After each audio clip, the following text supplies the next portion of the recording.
Hello mga dog lovers, hello mga kanyubi. Update lang po muli tayo sa ating litters. So, doon po sa ating 13 puppies, namatay po yung isa. Meron po tayong ilan pang female, saka male na available.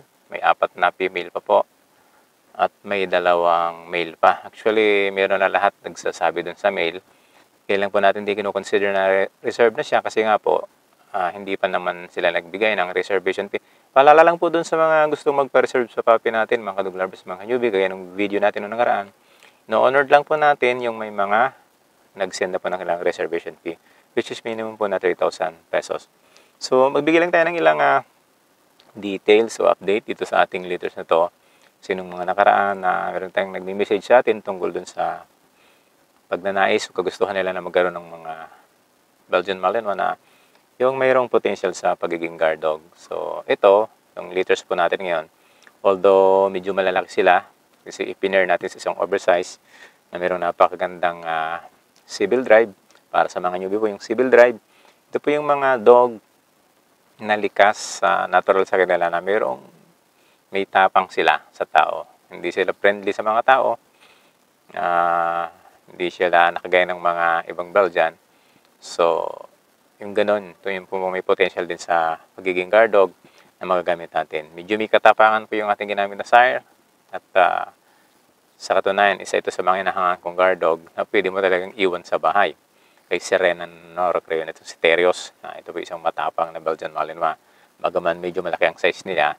Kung makikita po nyo sa personal yung dog na ito, yung male dog na ito, na si Terios, is para siyang hindi oversized. Kung gumalaw, napakaliksi niya. At yung kanyang cage na napakataas, parang wala lang pag tinatalo niya. Iba yung galawan niya, hindi po siya malamya. So, naisip natin na i-pair sa isang dark, no? Kasi gusto nila yung mga dark naman. Hopefully, maganda yung kalalabasan. At yung mga puppy, nakita po natin yung ilan. Nagpapakita na sila ng sign o potential na mukhang nakakuha sila doon sa kanilang tatay. Sa edad po na 2 weeks old, yung ilan kapag hinahawakan mo, umuungol.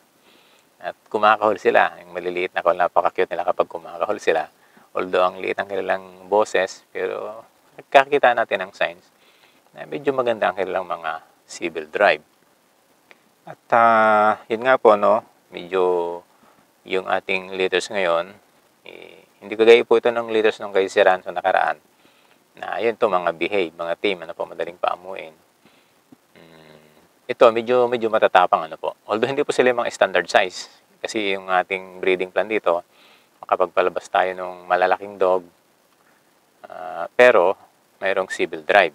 Kasi yung mga guard dog, hindi naman kailangan sila na kagaya ng pang sports, as long as na sila ay kumakagat, as long as na sila ay mayroong tapang, hindi takot sa mga tao, at pwedeng gawing bantay talaga. Kasi po yung salitang guard dog, subjective yan eh.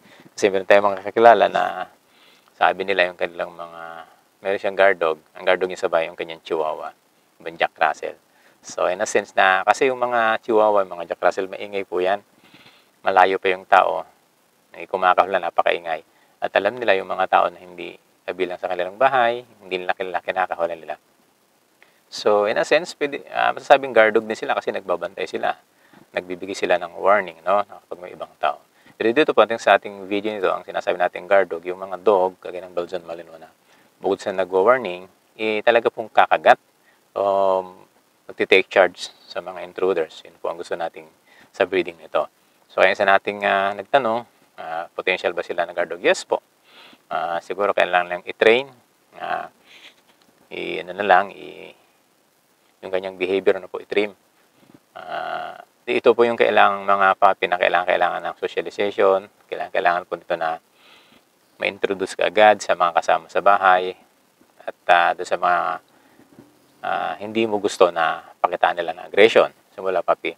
Kasi yung tatay nila, si Terios, pagkakaalam ko, galing siyang Mindanao, 2.5 months old, hindi ko nagkakamali, at the age of 2 months old, wala pang 3 months, mayroon na siyang aggression. Although hindi po yun pangkaraniwan, no? Kaya sinasabi natin, hindi po normal na ang puppy magpakita agad ng aggression sa ganong kamurang edad. At yun na nga, lumaki siya na mayroong mataas na civil drive. Sa katunayan, itong dog na ito, hindi ito gumagamit ng shooter kapag nag-stud kasi nga, wala itong sinasanto. Kahit shooter, hindi siya pwedeng lapitan. Si Serena lang ang pwedeng lumapit ito. So naisip ko maganda ito, no? Yung kailangan natin ng dog na umatake. Siyempre, kahit matatapang dog na ito, mga kadog lovers, mga newbie, kapag yung nagpalaki, eh, siyempre makikilala ka na. Kaya lang sa akin si Ghost, lahat ng tao dito sa bahay kilala niya. Pero lately, nagpakita siya ng aggression sa mga intruders, na which is hindi ko naman siya dinesign para gawing matapang kahit sa iba. Kadalasan po sa mga dog ko, friendly, no? Kahit si Jenna, friendly yan kahit sa mga intruder. Nakakawala sila dito sa subdivision, minsan takbo lang sila ng taklo at hindi naman threat sa mga, lalo sa mga bata, lapit sila. So, kaya nga si Ghost in out ko, nung nagpakita na siya ng aggression, medyo tumapang, no?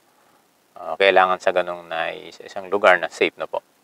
Hindi ko rin kasi gusto na kung magkamali tayo, isang mistake natin, mga dog lovers, mga kanyubi, na nakawala yung dog mo na hindi mo kontrolado, ay magkakaproblema po tayo sa ganitong kalalaking dog. Pero kung meron po tayong mga properties, bahay tayo na laging naiiwan, at yung family natin, concerned tayo sa security, kailangan po natin ng itong mga dog.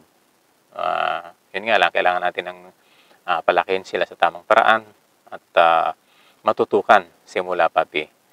So, para po doon sa gustong magpa-reserve sa ating mga puppy, lalagay po natin sa video ito ang aking telephone number, aking messenger. Pwede po nyo kayong message or i-text or call. Nakapili po kayo dun sa ating mga female. Lahat po sila ay BCCI registered na po. I-register natin sila. At itong breeding nito, medyo, yun nga, pwede po natin gamitin para sa ibang purpose naman. Hindi ko kaya nung unang mga parang pet lang, gawin natin lang companion dog. Ito, companion as pwedeng guard dog. Lalong-lalo na kung makuha po yung drive noong sire na si Terios na mayroong napakataas na civil drive. So, yun lang guys, no? In-update ko lang kayo. At para dun sa mga hindi pa po o bago pa lang sa ating channel, paki-like na din po ng video na ito, paki-hit na rin ng notification bell, at paki-subscribe na rin po. At sikapin natin na makapag-upload na muli. Kasi planan ko guys na siguro next year or sa banda dyan pa makabalik ng probinsya. Bagaman hindi doon for good na, pero baka magiging mas madalas na sa probinsya. Madala doon aking mga Belgian, mga dog. Meron din akong GRT, mga anak ngayon. Kasi doon talaga guys, mas maganda ang mga dog natin sa ganung malalawak na lugar, lalo na ito mga dog. Pag dumating yung time na yon, siguro guys, makakapag-upload na tayo ng madalas. Lalo na para sa mga newbie natin, no, na gustong-gusto na mapanood yung mga video natin na para sa beginners na mga napaka-basic lang.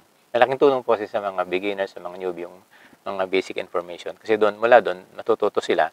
At sila mismo ay pwede din silang matuto, sariling diskarte na nila. Pero mahalaga po yung basic na matutunan nila kung paano i-handle ang mga lahing ito ng asawang Belgian Malinois. Thank you guys. Thanks so much for watching this video. Sana ay patuloy po tayong manood sa ating channel.